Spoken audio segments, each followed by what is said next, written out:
Ja, hallo und herzlich willkommen hier quasi Special Raid Talk mit Ion Hazzikostas. Ihr seht, das ist im Hintergrund schon, beziehungsweise, nein, da setzt er sich jetzt gleich hin. Er wird jetzt gerade instruiert wahrscheinlich, wer wir überhaupt sind. Und ja, müssen wir mal gucken. Barlo und ich werden Fragen stellen auf Englisch. Es gibt wahrscheinlich eine andere Version oder vielleicht eine andere Version, die Barlo dann noch nebenbei quasi synchronisiert, ne? Mal gucken. Ja, vermutlich. Ja, also hattest du beim letzten Mal, das kommt dann auf Barlos, oder keine Ahnung wo, ist auch egal, das werden wir dann noch gucken. Und ja, Ion Hazzikostas macht sich gerade bereit. Ich habe gerade die Gerüchte gehört, dass Paragon vor ein paar Minuten wohl ja, 10 von 10 Müsse gemacht hätte. Ob das so richtig ist, ich konnte es Ja, noch nicht wieder World confirmen. First. Ja, anscheinend, aber ich weiß noch nicht, muss ich gleich mal, ich frage mal Watcher, was er sagt. Dabei hat Method sich doch so angestrengt. Ja, ja, das war Und diesmal ein Leute, Hin und Her. Ach, das für Paragon ist fake gewesen. Okay. Das ist das war gut. vor ein paar Ich Tagen konnte schon das auch mal. nicht so sehen. Hello? Oh! I don't know Hi. if you listen. So, but you looked so interested. Okay, hi, Ian, and welcome. Thank you for doing this for us, and it's a great pleasure. And bye, Jonathan. Yep. And Pleasure for me as well. Great to be here talking to you guys. nice. Yeah, we're from a German website. I don't know if you know that. So Of course he does. Of course he does. Of course, Vanium. yeah, Right. we heard a few minutes ago a rumor that Paragon just downed Blackhand. Do you have any information about that? Is it true or is it a fake information? Is this rumor from Lazail in Paragon IRC, or is this? Because I would be skeptical. Okay, I okay. can. Let me just ask you a question right there. Yes. What exactly can you monitor it? Like, do you get Yes. a text message in the middle of the night? Who downed the boss? Actually, yes. Not a text message literally. We have email reports and logs that are sent that we can enable for specific bosses. So we're able to see how mythic progression is going when someone kills a boss, what their raid composition was like, who was alive at the end, how long the fight took, how many attempts it took them to kill the boss. Lots of information that will help us get immediate information about tuning. But also, particularly early on these days, I mean, we're often watching, spectating the attempts live. I mean, we've been watching, invisibly floating in midair, seeing what Paragon are up to, what Method are up to, what other guilds are up to, just how the fights are going for them, what tactics they're using, if there might be any bugs that we can see and fix while we notice that. That must be really, really exciting because you're one of the few people in the world who actually can see and monitor the progress race. It is. It's a lot of fun. I wish there were a system in place that allowed more people to have this experience. I understand why the guilds, are very secretive about this stage of progress. Of course. And none of them stream, and they all, keep their strategies and their best percentage tries, as secret as possible until you get past sort of the top 5, top 10 guilds. Once you get past that group that are really trying to get a world first, Yes. people are much more open. But yeah, it's definitely, there's definitely an added bit of excitement knowing and seeing, how the guilds are faring on the same boss that they're both working on. How And do, a lot of the drama that occurs actually is from that lack of information. It's interesting of seeing, course. one guild that immediately comes up with the correct strat for some new ability they've never seen before, whereas another guild is missing something really obvious, and we can see and realize immediately they're missing something really obvious, and they're losing hours and hours. They're trying something that's never going to work, and they don't know it. No one knows it, but that's just part of the fun. Yeah.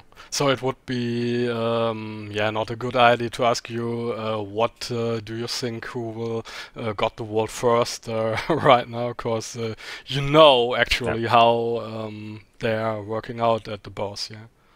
Well, I'm pretty sure it's going to be Method or Paragon, so Yeah, I'll it seems so.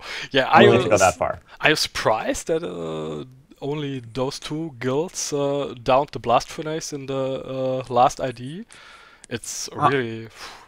It was a close race, and Midwinter got surprisingly the world first on the Iron Maidens, and then, yeah, there are nothing more with 9 from 10, so. Yeah, no, I'm actually kind of in awe of Method and Paragon for being able to beat Blast Furnace. at current gear levels and the current state of the encounter. I think it's one of the most tightly tuned encounters that we've ever made and released. Honestly, we thought it was killable, but we weren't 100% sure it was killable until a day or so in, once we started to see, some phase 3 attempts from Method and Paragon. At that point, we realized, okay, this is going to die. But at the time, I said at the time that it wouldn't surprise me at all if no one else killed it during the first timer, and that's in fact what happened. Yeah. Let me ask you right there a question when it comes to tuning an encounter, especially in the early phase when the first guild in the world trying and possibly downing the boss. How exactly do you tune an encounter? Do you think, the guys should have, I don't know, 688 item levels, so this means they will be doing around about this number of DPS, and how do you do that? How do you do this balancing? Just to some extent, yeah. So to some extent, it's based on just numbers and spreadsheets, and what we know people are capable of at certain item levels, and the expected item level for an encounter, as I mentioned in a forum post I made a couple of weeks ago, goes up the deeper we get into the zone. So when we're looking at an encounter like Beastlord Darmak or Orgorger on Mythic, we assume that you probably actually only have something in the low 680s. You have full Heroic Foundry gear because you've been doing Heroic Foundry, and you should be able to start Mythic and reasonably progress at that gear level. However, most guilds, other than the very cutting-edge World First guilds, by the time they get to Blast Furnace, Blackhand, your typical, quote-unquote, typical Mythic guild that's only rank 400 or 500 in the world, it's going to take them at least a couple of months to get there. They'll have mostly 695s.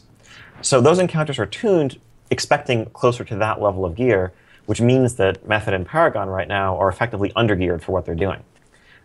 Beyond that, we have a great team of internal testers that spends a lot of time. We work very closely with them. A lot of them are drawn from good raiding guilds in the past. They obviously no longer can raid actively competitively on live while they're doing this job for us, but they have a solid base of experience to draw from, and we just spend hours and hours repeating the fight with them, getting to a point where we feel, based on our experience and the math, that the numbers are doable.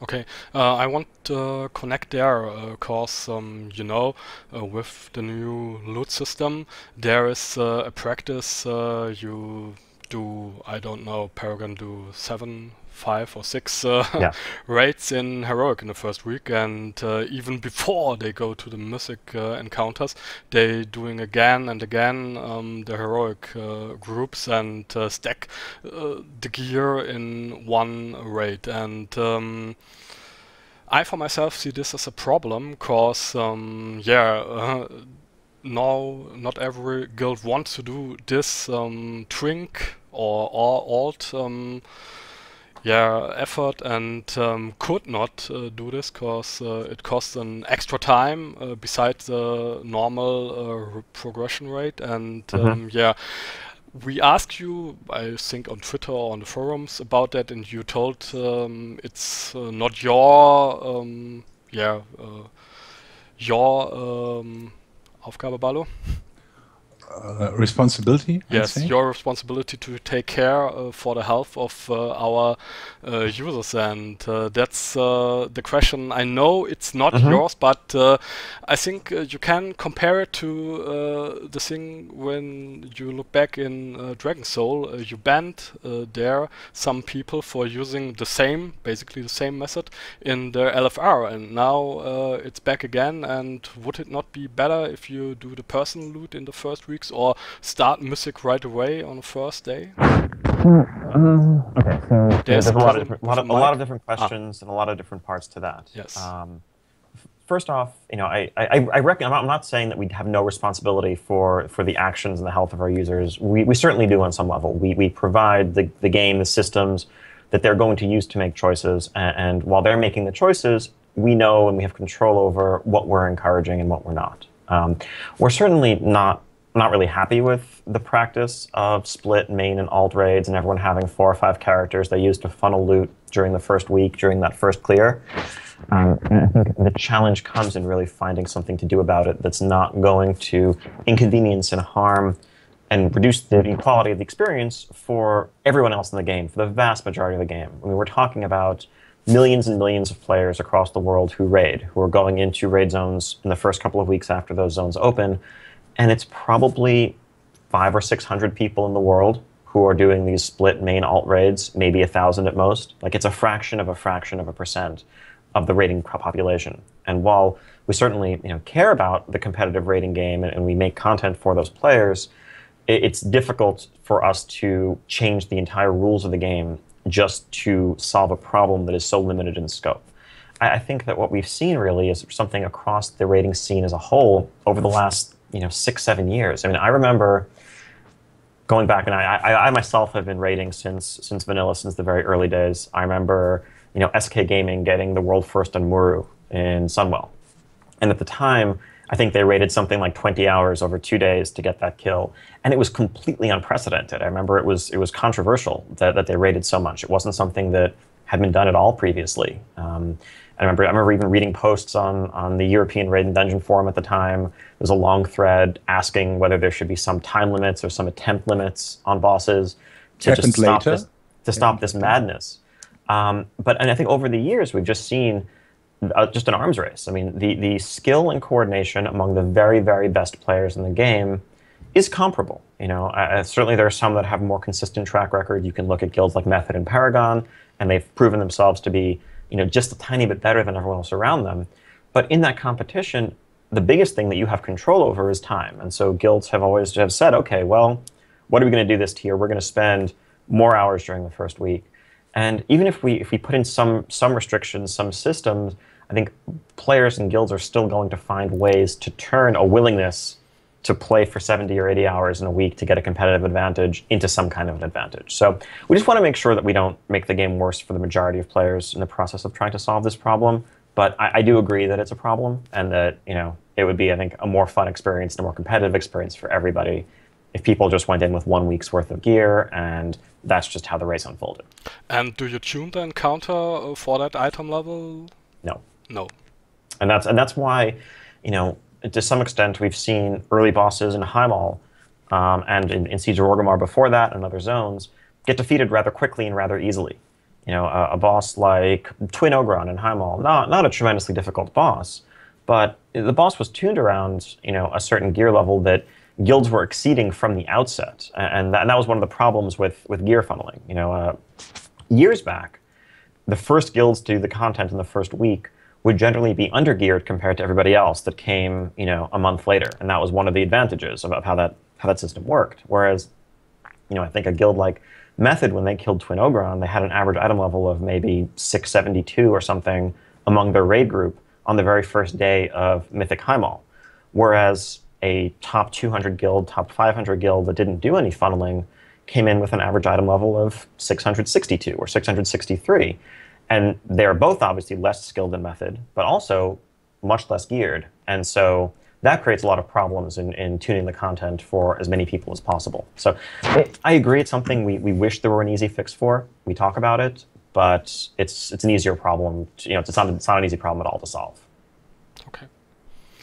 Yeah, my next question is about spawn point. In Heimdall, there were a lot of spawn point, and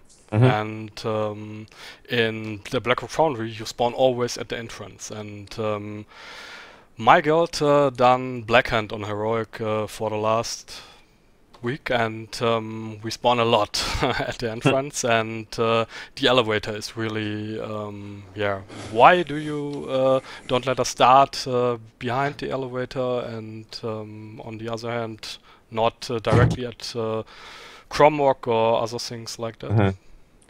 So I think some of it depends on the layout of the zone as a whole. Internally, our goal is that we want it to take no more than a minute to a minute and a half at the very high end to run back after a wipe.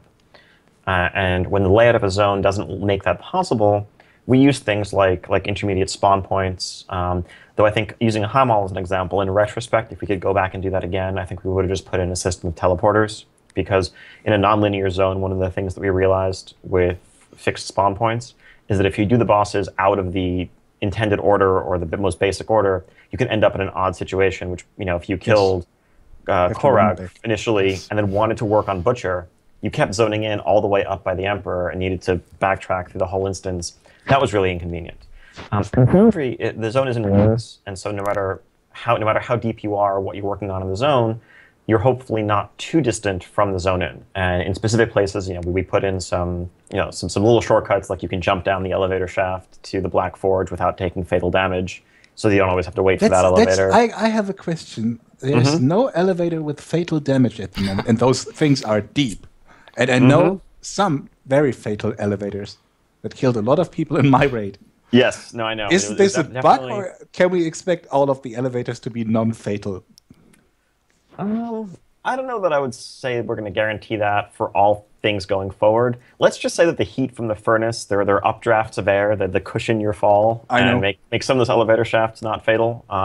We just wanted to be a little bit more convenient this time around, but the elevator boss may return in the future. Could you please do kind of a stealth fix where the elevator crushes you on the ground for the first time? So people don't just stand under it and just jump upwards to get up? Do you really want that when you're running back to Blackhand multiple times a night? Oh no, I don't want no. Okay. Yeah, so there would be a fix for that in 6.1 with going back faster to Blackhand, because that's the only encounter that's really annoying. I think of a situation when I come back to the elevator and it's going up. Yes, I have to wait 2 minutes or like this, and yes, it's really annoying. That's fair. That run back might be a bit longer than the others. I mean, at the same time, you also have mass resurrection and of course, that's saved half part of the wipes. You're right. Okay. Thank you for that. And now I want to talk about the itemization. You introduced a new system. The Warforged system is part of it, and it's older, but there are also a system with the GAM socket slots and the extra stat on every item. Are you happy with this system, or do you want to reverse it? No, overall I think we're pretty happy with how it's worked out. I think it gives some pleasant surprises as you kill bosses. It gives the chance to get an upgrade from a boss that otherwise you might approach not even thinking that it has a chance to drop anything at all that's good for you. I think the one part of the system that I think hasn't really felt particularly rewarding in patch 6.0 was the tertiary stats, the bonus stats like speed or avoidance. And that's why we're very significantly increasing the power of those stats in 6.1. So they should be much more noticeable and significant. So it shouldn't feel like disappointing when you get that instead of Warforged or a socket. There could be some pretty meaningful and large effects potentially. I mean, I think a two-handed sword with speed on it from Foundry, for example, can give you like 6% run speed just from that one item, and that's almost like a second cloak enchant. So, and I think contrary to a lot of the concerns and complaints even from guilds in beta when the system was first announced, I don't think we've really seen it influence, RNG in terms of who's deciding, who's killing what boss before what other guild. The guilds that killed Maidens, that killed Furnace, they didn't do it because of a couple of Warforged items or socketed items. They did it because of their skill and strategy and overall tactics. And I think we've also seen guilds largely keeping the same types of farming behaviors they've had in the past. They've moved on to new difficulties and dropped old difficulties the same way they would have. Most guilds, once they were doing most Mythic Highmaul bosses, never went back to Heroic Highmaul. And I think once guilds start making more headway in Mythic Foundry and have their set pieces, they're not going to keep doing Heroic Foundry. And so it's not really incentivizing behaviors that we see as negative, and does provide some excitement and extra reward moments when you kill bosses. So we're pretty happy with it. I got one question regarding gear. Can you get your set pieces from the raid missions, the garrison missions? I don't believe you can, but I'd have to double check that to be sure. I don't think you can. I think this could have been the first time where you probably would end up in raiding gear without leaving your garrison or whatever hometown. I mean, very slowly, very slowly. One piece every couple of weeks. Actually, I was very lucky. I think I got the majority of my 695? No, it's 685 gear from missions. I was lucky, so. I got the same trinket 4 times from the Mythic Highmaul. I've heard that. Not even kidding. So I've heard that a lot. yeah. I bought a neck in the black market, and got 2 necks in high mode missions. So yeah, I'm reading one question in our chat that seems to be interesting. Somebody is just caps lock reforge back, reforge back. Are you happy with? I don't know. We had hit, we had expertise. I think we had a lot of different stats over the years, like armor penetration, and I don't know all of them. And I played since vanilla. Are you happy with kind of the squish that happened, and no reforging necessary or possible? Whatever. I definitely don't miss hit or expertise. In terms of reforging, I don't.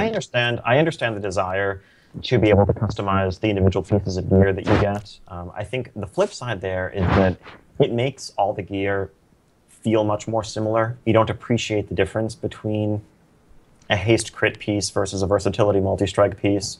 If every time, a piece of gear doesn't have crit on it, you're always reforging into crit, it makes all the gear feel a bit more the same.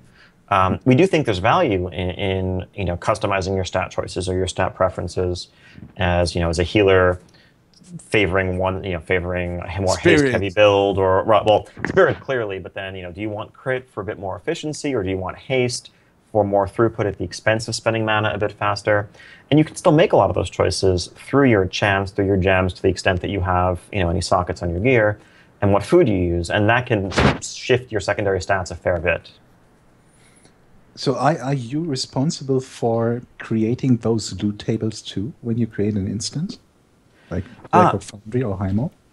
Yeah, so the design team is obviously a large team. We have a group of item designers who we work closely with, who make the items, create the loot tables, attach them to the bosses. We try to theme the loot around specific bosses, make sure there's a good balance of trinkets and weapons, and that everyone has at least an item or two that they would want from a given boss, and that the loot tables kind of make sense and fit together. okay. Makes sense. Makes sense. I have a question again regarding Blackhand. We downed him, as I said, in Heroic and tried a lot of numbers. So we thought if we have not so much persons that can actually fail, it would be a little bit easier. But I guess Blackhand is not that boss which is designed for 10 people, because the abilities stay the same. You have also 2 mark for death and things like that. I'm not happy with the 10-man raiding guilds, because in the flex mode you can choose what you want, and Yes. I think if 10 people are going to Blackhand, it's not impossible, of course, but it's a lot harder than if you have 20 people. You have to take care of your microphone. It's rubs on your t-shirt sometimes. Sorry. No problem. So yeah, I mean, yes, I think that to some extent that's a problem. We definitely looked closely at raid size balance, and we've made a bunch of changes during the first week of Foundry based on feedback there. I think that on the Blackhand encounter, there's a couple of mechanics that may favor larger raid sizes, like Marked for Death. It's a smaller portion of a raid that has to run out for Impale. The flip side is that in Phase 2, for example, the vast majority of the raid damage, and what actually kills a lot of people, is all of the damage from the gunners up in the balconies. And all of that damage is doing, it's like a 6 to 8 yard splash radius around each player. And when you have more people present, there are more people in the same space. It's harder to spread out, so you're actually hitting each other much more than a smaller raid size would, where there's plenty of room to spread out. So we've seen that as raid size increases, the threat posed by Marked for Death may go down, but the damage taken from explosive round goes up. And so we've seen good success rates of many different sizes of groups. It's something that we do pay a lot of attention to, though. I think we need to make sure that the fights are doable and are fair and well-tuned at a relatively small raid size, 10, 11 people. But at the same time, we're really hesitant to have mechanics that add complexity scale up in terms of how many people they target, because inevitably, as you saw in Siege of Orgrimmar, you run into some breakpoints there, and you run into a psychology where many groups will feel like they can't bring more people, where someone wants to bring their friend, and you're turning people down, even well-geared people, because you think, okay, well, if we bring a 15th person, now Black Hand is going to mark 3 people every time, and that's going to make the fight much harder, so sorry, your friend can't come. And we'd rather, in the sense of a social game, in the sense of inclusiveness and the spirit of flexible rating, always make sure that people have reasons to want to bring an extra person when one's available, rather than say no. At the same time, we don't want to make you feel like you have to go out and find people if you don't want to do that. I got one question on flex rating, because it's something we didn't have in vanilla WoW, and I think it's awesome, because a lot of the times we couldn't raid in our raiding guild because, I don't know, 3 or 4 guys didn't have the time or got sick or something, and it's very difficult to keep a crew of exactly 10 people, or I don't know, for some semi-casual guilds. And it's pretty awesome, this, and the fact that you actually don't get a real lockout for at least the normal and the hardcore mode, heroic mode, I'm sorry, but just a loot lockout once you killed the boss. And those are 2 very big changes, and I love them. I love them both. Was it a difficult decision? And if yes, what were the points that spoke against it? Honestly, so moving to a flexible raid size, I think, was not a difficult decision at all after patch 5.4. I think we tried it out as a new lower difficulty, and we were curious to see how it would work. And that generally was very successful. And I think, as I mentioned, as far back as BlizzCon, where we first announced this, early on when we were testing flexible rating on PTR and elsewhere, the original tuning was actually pretty high, and it actually was tuned closer to what, then normal, current heroic would have been. And that planted the idea in our minds of, like, actually, we can make a lot of different difficulties work with a flexible size. And I think for anyone who's raided for a long time, who's dealt with the logistics and the challenges of keeping a raiding roster together, of dealing with people who something comes up at the last minute and they can't show up, or someone has their internet go out, those are the real challenges, and there's nothing fun about that. It's just stressful. It's frustrating having 9 people log on for a 10-player raid. It's stressful having 23 people log on for a 25-player raid, and you're standing around and you can't raid. You have to disband the raid. You call it for a night, and everyone is upset. So being able to know that even if you can't make it, the raid's still going to happen, it makes it easier for everybody, and I think that's something that is just a clear win for us. I'm really happy. It's one of my favorite changes that really we've ever made. The second part, in terms of changing the lockouts to make them much more flexible, I think was something that took a bit more consideration, but that I'm also ultimately happy with.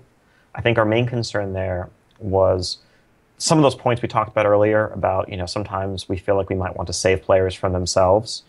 Some of our concern was, are players going to feel obligated, or are the guilds going to make them do normal and heroic and mythic every week? Is it going to be too much repetition? I know people often thought back to Trial of the Crusader in Tier 8, patch 3.2, when you go in and do the same boss 4 times in one night, and that got very tedious quickly. But I think we were successful in tuning the content and tuning the rewards such that you really felt like you could leave difficulties behind and move on. Obviously, very early on, when everyone was starting with just Dungeon Blues, you did normal high mall because it still had upgrades. You did heroic. But we saw very quickly the second guilds set foot in Mythic High Mall, they stopped doing normal High Mall. And guilds that were well into, Mythic High Mall when Foundry came out probably never set foot in normal a single time. And so ultimately, people are still focused on just doing 2 difficulties as part of their progression, eventually moving on to just a single difficulty, whatever the highest one they can do is. But the flexibility means that, even if you've done your guild raid during the week, if a friend on a different server is looking for someone to come help tank for them, and you want to try raiding with a different group of friends, even if you're not getting anything out of it personally, you're free to go join them to help out your friend, to play with a different group of people. And I think all of that stuff is one of the really cool things about an MMO, and we're really happy to allow it. Venian? Okay, I want only to add 2 questions. I know it's all about patch 6.1 and Blackrock Foundry, but 2 questions about the future. 6.1 don't get the new raid instance because we already have Blackrock Foundry, but will there be one in 6.2 or will it be in 6.3? Is that decided yet? I think we'll have a lot more details to announce about our patch structure and what the content updates are going to be. I can certainly say that our team is hard at work on an epic new raid zone that, it's there. I think there are some exciting things ahead, some really fun bosses, really fun environments, and I can't wait to talk all about it, but that will be another time in the future. Okay. And then to the legendary. Will there be an ordinary legendary, like a drop or a quest line for a weapon or something like this in this expansion? Potentially, we have nothing to announce specifically at this point. I think it's something we've always said we were open to doing again when it makes sense, that we don't want the only legendaries to be these kind of expansion-long quest-line ones. It's what we've done in Myst, it's what we're doing again with the Ring. But I think certainly if we have, if the story fits, if there's an iconic weapon that really feels like it belongs alongside or coming from a specific villain that we're defeating, that's certainly something that we can do. Sounds interesting. For gold, perhaps. But, okay. George, your question. You must be pretty close to the team that's doing all the class balancing, because when you're designing encounters, class balancing is very important when it comes to defeating encounters. From my point of view, and I'm really a fan of theory crafting, the class balance at the moment is very, very good compared to some points in the past. It's pretty good, but some players are very, very vocal. And reading our chat at the moment, we have to think you must hate warlocks, because warlocks are constantly complaining about class balancing. Is there anything you can tell us about from the balancing perspective compared to how difficult the raid is supposed to be? So, do you give feedback to the balanced team? Are they part of your team? Yeah, we work very closely. I mean, at the end of the day, a player's experience when fighting a raid boss is a product of the boss abilities that we make, the environments that we make, but the class mechanics that they have and that are provided to them by our class designers and our systems team, right? All of that combines to form one hopefully unified, exciting, enjoyable experience. We obviously pay very close attention to feedback on class balance, and class balance isn't something that we can just look at in a vacuum. I think perceptions with regard to balance will shift as different encounters come into focus, come into the spotlight. When there's a lot of focus on, let's say, a boss like Butcher in Heimal, there's a lot of emphasis on single target DPS because that's what that fight was all about, and it was one of the most challenging DPS checks. Exactly. It became this way of measuring classes against each other. Yes. Whereas in Foundry, I think you have a lot more AoE, and so that's changed some things. I mean, something that we saw internally, a big part of the reason why Enhancement Shaman AoE, for example, got nerfed a bit was not just what we were seeing in Heimal with things like Mythic Margok, but also our internal testing on fights like Operator Thogar in the Trains encounter, or other similar encounters where we realized, like, okay, Fire Nova is a bit too much. So our concern there is, when something is an outlier to the point that it feels like a given class or spec is either useless or completely mandatory, that's when we feel like there's something that we should do about it on the encounter side, or working with the class team to fix it.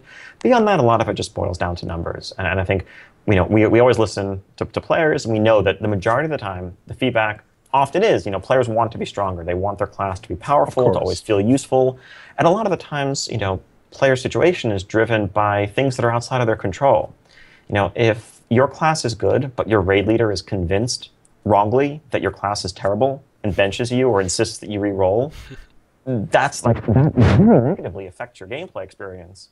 But at the same time, it makes us ask, not necessarily like, do we buff you immediately, but how can we better communicate the fact that some of these specs are more viable than people think they are, and try to get the knowledge out there in a more even-handed way. But we've also seen, I think I agree that overall balance is pretty good, particularly for the first patch of an expansion compared to previous expansions. But I think the better balance gets, the higher players' expectations get, and that's rightly so. Players always want us to keep striving for perfection and perfect balance, and we agree to an extent. But I think that what we're heading towards more is a world of perfect asymmetrical balance. That is to say, we don't want everybody to be identical. And on some fights, there are going to be winners, there are going to be losers. There are going to be classes that have strengths and weaknesses. Some people are good at movement, some are not so good at movement. Some are great at AoE, some are great at single targets, some are great at multi-dotting, some are great at cleaving targets that are stacked together. and some fights are going to play into the strengths of others, and of some and some into others. So I think our goal ideally would be a world where different classes win meters on different encounters, but everyone kind of has a niche where they feel useful. Now, what that means, of course, yeah, that is, right? But what that means, of course, is that like the very top guilds that have 4 or 5 alts and are willing to class stack and swap in, 7 hunters for Hanzak or 5 Moonkin for Chromog. Of course, they're going to do that because they want every advantage possible, but that doesn't mean that there's necessarily a class balance problem as long as the encounters are reasonably completable by ordinary guilds with balanced rosters that are using the same roster for virtually every encounter in there. And it is worth noting, by the way, that Paragon, for example, uses pretty much the exact roster for every fight. They don't do a lot of that class stacking, and clearly they're doing all right. Is it just me, or is this really a kind of new way of encounter design? I mean, of course, there's always been some cleave and some AoE encounters, but we've seen it kind of a lot in Highmaul, and we've seen it a lot in Blackrock Foundry, those AoE cleave situations that are crucial for the fight. Can we expect more? Because I mean, I play DPS and I love big numbers and I love cleaving. So can we expect this more? Or yeah, I mean, I think it's. I think we totally can. I don't know that I would necessarily say it's new. I think that we often, as we think about, of course, it's not new, but typically you measure single target DPS like. Exactly. I think historically there has been this fixation on single target DPS, which is something that we've tried to counter to some extent because it's such a rare situation. I mean, the Butcher was one of the few fights in years that we've made where really the entire success of or failure on the fight comes down to pure single target sustained DPS with low movement.